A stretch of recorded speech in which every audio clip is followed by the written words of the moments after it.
आज का डिक्टेशन 100 शब्द प्रति मिनट रहेगा और इसकी पीडीएफ फाइल हमने हमारे Telegram channel study with HP Swami पे डाल दी है। डिक्टेशन स्टार्ट होगा 5 सेकंड बाद।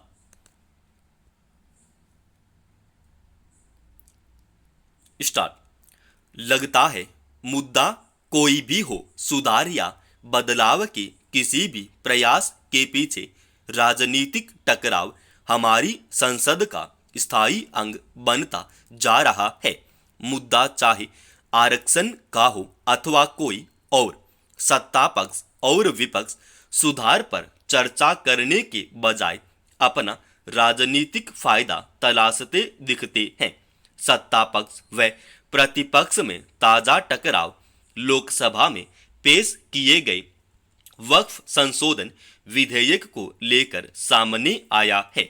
विपक्ष जहां विधेयक को संविधान के खिलाफ बता रहा है, वहीं सत्ता पक्ष का मानना है कि विधेयक के प्रावधानों में न तो संविधान का उल्लंघन हो रहा है और न ही इससे किसी का हक छीना जा रहा है। वक्फ बोर्ड के मौजूदा कानूनों में संशोधन को लेकर सदन में आई सरकार के अपने तर्क हैं। सरकार का मानना है कि वक्फ बोर्ड से जुड़े जमीन के मामले ट्रिब्यूनल कोर्ट के अलावा रेवेन्यू कोर्ट एवं सिविल कोर्ट में भी सुने जाने चाहिए। मौजूदा कानून के अनुसार वक्फ ट्रिब्यूनल का फैसला अंतिम माना जाता है और इसे चुनौती नहीं दी जा सकती। इसके अलावा वक्फ बोर्ड में महिलाओं और अन्य धर्म के लोगों को शामिल करने का प्रावधान भी नए कानून में है, जिसका विपक्ष विरोध कर रहा है। विपक्ष की मांग के अनुसार इस विधेयक को शुक्रवार को संयुक्त संसदीय समिति को सौंप दिया गया। 31 सदस्यीय समिति संसद के अगले सत्र में अपनी रिपोर्ट सौंपेगी। वक्फ बोर्ड की संपत्तियों के विवाद को लेकर इसके कानूनों में बदलाव की मांग लंबे समय से की जाती रही है। वक्फ बोर्ड को दान में मिली संपत्ति का उपयोग शिक्षा एवं दूसरे कल्याण कार्यों में किया जाता है। सरकारी आंकड़ों के अनुसार देश में अभी वक्फ बोर्ड के पास 9 लाख एकड़ से अधिक संपत्ति है। यहाँ सवाल सिर्फ वक्फ बोर्ड तक सीमित नहीं है। धर्म से जुड़े तमाम संस्थानों में भी संपत्ति को लेकर आए दिन विवाद सामने आते रहे हैं। सत्ता पक्ष और विपक्ष को संयुक्त संसदीय समिति में इन मुद्दों पर खुलकर विचार करना चाहिए। रही बात वक्फ बोर्ड की, इसकी संपत्तियों के दुरुपयोग को लेकर समय समय पर खबरें आती रहती हैं।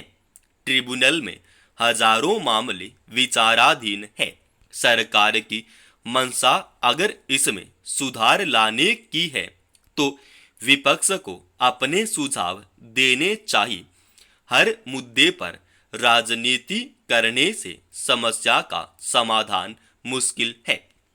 जरूरत यह है कि वक्फ बोर्ड की संपत्तियों का उपयोग जरूरतमंदों के लिए हो।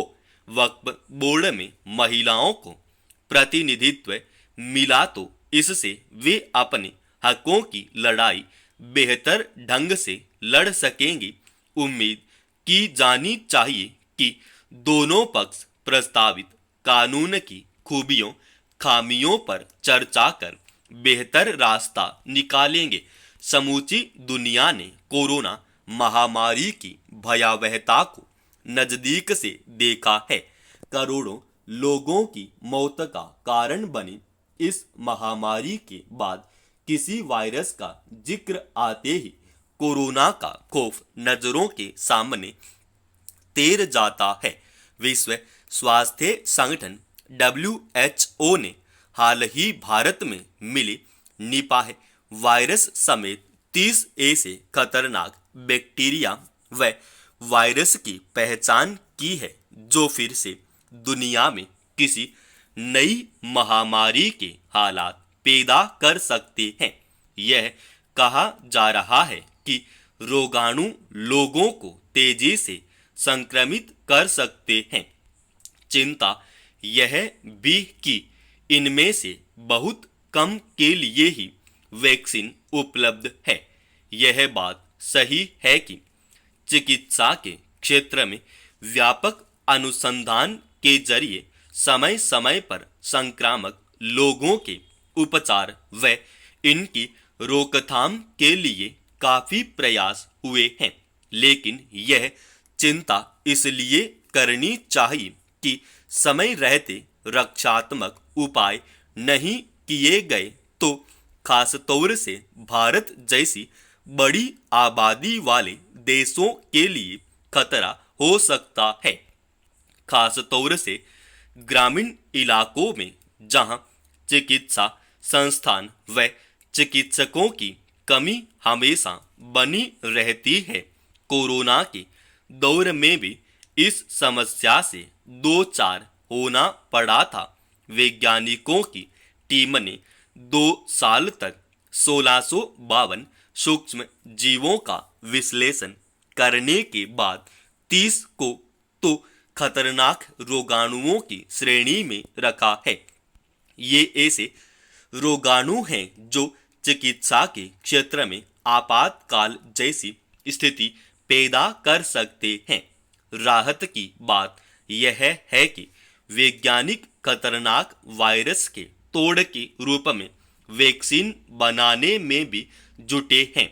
एक अध्ययन के मुताबिक परिवर्तन के कारण आर्कटिक जैसे ठंडे इलाके 4 गुना तेजी से गर्म हो रहे हैं, जिसके कारण ऐसे रोगाणुओं के हर साल सामने आने की आशंका है जो आधुनिक प्रजातियों के लिए घातक सिद्ध होंगे। दुनिया जो जो गर्म होती जा रही है, मच्छरों का दायरा भी बढ़ता जा रहा है। मच्छर अधिक ऊंचाई वाले इलाकों तक में फैलने लगे हैं। ऐसे में भी वहां मच्छर जनित बीमारियां पनपने लगी हैं। एक बड़ा खतरा किसी भी खतरनाक वायरस का जैविक हथियार के रूप में इस्तेमाल किए जाने का भी है। कोरोना के दौर में भी इसी आशंका को लेकर कई सवाल खड़े हुए थे। दरअसल बड़ी चिंता जलवायु परिवर्तन और तेजी से होते शहरीकरण की है। WHO ने जिन 30 खतरनाक वायरसों की सूची जारी की है, उनमें आधा दर्जन इन्फ्लुएंजा ए, डेंगू व मंकी पॉक्स फैलाने वाले नए वायरस हैं। सतर्कता ज्यादा जरूरी है क्योंकि चिंता दोनों तरफ की है। एक तरफ ग्लोबल वार्मिंग की चुनौतियों से निपटने की और दूसरी तरफ वायरस जनित संभावित महामारी के मुकाबले के लिए ठोस उपायों की समाप्त। दोस्तों, रोजाना ऐसे ही डिक्टेशन पाने के लिए इस चैनल को आप अभी सब्सक्राइब कीजिएगा।